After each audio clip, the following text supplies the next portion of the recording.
Hello mga ka-fishing couple, naandito po kami ngayon sa Bunnings Hardware para mamili po ng mga power tools ni ka-partner Maron at hayon siya, meron na siyang napili na power tools na regalo niya sa kanyang sarili sa pagiging Technician of the Year niya sa trabaho. So, meron din po siyang cash prize na nakuha.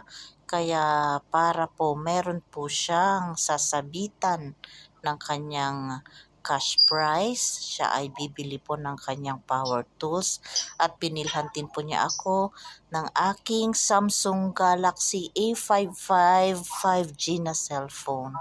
So, sa kanyang kasipagan at tiyaga sa trabaho, siya po ay nagkaroon o nakamit niya po ang pagiging Technician of the Year. So, hayan po siya.